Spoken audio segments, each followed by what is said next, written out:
Mahabubabad municipality ఎన్నికలలో 13వ ward అభ్యర్థిగా ఇండిపెండెంట్గా కాటా భాస్కర్ అనే నేను నిలబడతా ఉన్నా. నా గుర్తు యాపిల్ గుర్తు. గతంలో 1996లో ఈ ప్రాంతాల ప్రజానికం ఇదే 13వ వార్డు రావడం నాకు చాలా అదృష్టంగా భావిస్తూ ఉన్నా. 96వ సంవత్సరం రోజు అతి చిన్న వయసు లోపల రామచంద్రాపురం, వేరుపు సత్యనగర్ కాలనీ, మహోదయనగర్ స్కూలు ఈ ప్రాంతాలకు సంబంధించినటువంటి వార్డులో మరి ఆనాడు రాజకీయ అరంగేటం చేసి ఆశీర్వదించి వార్డు మెంబర్గా అతి చిన్నతనంలోనే నన్ను గెలిపించి ఆశీర్వదించినటువంటి ఈ వార్డు ప్రజలు తిరిగి మళ్ళీ ఈ 2026 లోపల ఈ వార్డుకి అవకాశం రావడం, ఈ ప్రాంత ప్రజలందరి ఆశీస్సులు, దీవెనలు, మరి ఓటర్ దేవులందరూ కూడా తిరిగి నన్ను గెలిపించి మున్సిపాలిటీకి పంపిస్తారని ఆశిస్తూ నా యాపిల్ గుర్తుపై అత్యధిక ఓట్లేసి భారీ మెజార్టీతో గెలిపేయాలని చెప్పి విజ్ఞప్తి చేస్తూ ఉన్నా.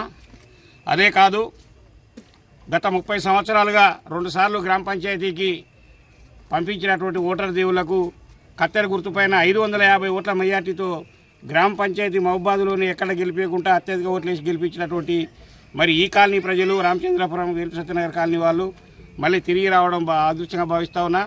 నాకు రెడ్డి నాయక్ గారితో 25 సంవత్సరాలు రాజకీయ సంబంధాలు కలిగినటువంటి క్షణంలో నా చేతలైనంత వరకు గుమ్మడూరు ప్రాంతంలో ఉండబడినటువంటి సుమారు 16-18 కాలనీలకు విద్యుత్ లైట్ల సౌకర్యం కావచ్చు, పైప్ లైన్ల సౌకర్యం కావచ్చు, తాగునీరు కావచ్చు, మరి రోడ్ల సౌకర్యం కావచ్చు, ఈ ప్రాంత ప్రజలందరిగా కూడా సిపిఐ కాలనీలు కానీ, సిపిఎం కాలనీలు కానీ, వేల్పు Satyanagar, Reddy Nayak colony, BTR Nagar, Nandinagar, LBG Nagar, Gullakunta, Hanumantharao Nagar, Giriprasad Nagar, ఈ దాసరవాడ, ఈ అన్నిటి ఏరియాలలో పేద ప్రజలు తీసుకున్నటువంటి కాలనీలకు సుమారు మంత్రిగా అయిన తర్వాత రెడ్డి నాయక్ గారిని కోరితే ఉదయం 9 గంటల నుంచి సాయంత్రం 6 గంటల వరకు 1100 పట్టాలు ఇప్పించినటువంటి మరి పరిస్థితి కూడా ఆనాడు నాకు రెడ్డి నాయక్ గారు కల్పించారు. ఈ ప్రాంత ప్రజలందరికీ కూడా సేవ చేసుకున్నా. తిరిగి ఈ ప్రాంతంలో పూర్తిగా అభివృద్ధి కావాలంటే మరి నా యాపిల్ గుర్తుపైన ఓటేసి తిరిగి మున్సిపాలిటీకి పంపితే మీకు సేవ చేసుకునే భాగ్యం కలిగించిన వాళ్ళు అవుతారని చెప్పి 13వ వార్డు ఓటర్ ప్రజల దేవులకు నమస్కారం తెలుస్తూ నా యాపిల్ గుర్తుపైన ఓటేయాలని చెప్పి తెలుసుకుంటున్నాను. ప్రజల ఆదరణ ఎలా ఉంది?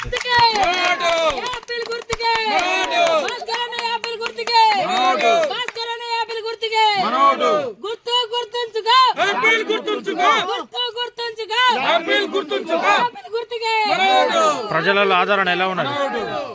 ప్రజలలో ఆదరణ ఎలా ఉన్నది? మీరు ఇంటింటి ప్రచారం చేస్తున్నారు కదా, అంటే ఇప్పుడు ఓట్లు అయ్యేంత వరకు చెప్పడం అనేది నిలబడే వాళ్ళందరిగా కూడా గెలుస్తామనే పోటీ చేస్తాం. కాకపోతే ఏంటంటే నాకు ఈ ఓటర్లతోటి అవినావ సంబంధాలు 30 సంవత్సరాలు కొనసాగుతూ ఉన్నాయి. 96లో నేను ఇంటర్మీడియట్ ఫస్ట్ ఇయర్లో అతి చిన్నపిల్లగాని కూడా గ్రామ పంచాయతీకి ఉమ్మడి వరంగల్ జిల్లాలో పంపించినటువంటి చరిత్ర కూడా ఈ వార్డు ప్రజలదే. మరి తిరిగి నెవరు సర్పంచ్ అయినప్పుడు 550 ఓట్ల మెజార్టీతోటి కత్తెర గుర్తుపైన గెలిపించినటువంటి ఘనత కూడా మరి ఈ వార్డు ప్రజలదే. తిరిగి అదే చరిత్ర కూడా మహబూబాబాద్ 36 వార్డులలో మరి తిరిగి చూపిస్తారని ఆశిస్తున్నా.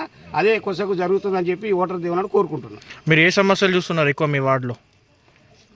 సమస్యలు అనేవి అంటే దాదాపుగా తాగునీరు ఒకటి ప్రాబ్లం బాగుంటుంది, రోడ్లు, సైడ్ కాలువలు.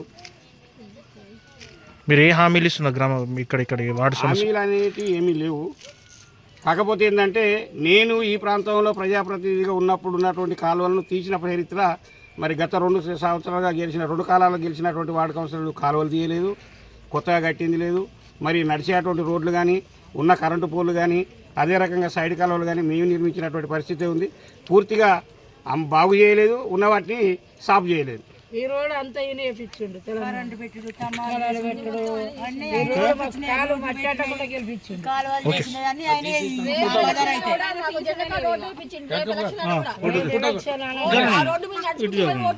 మేము కాలుకు బురద అంటకుంటా కూల పడుకుంటా పోతే ఇప్పుడు కాలుకు మట్టి అంటకుంటుంటాం.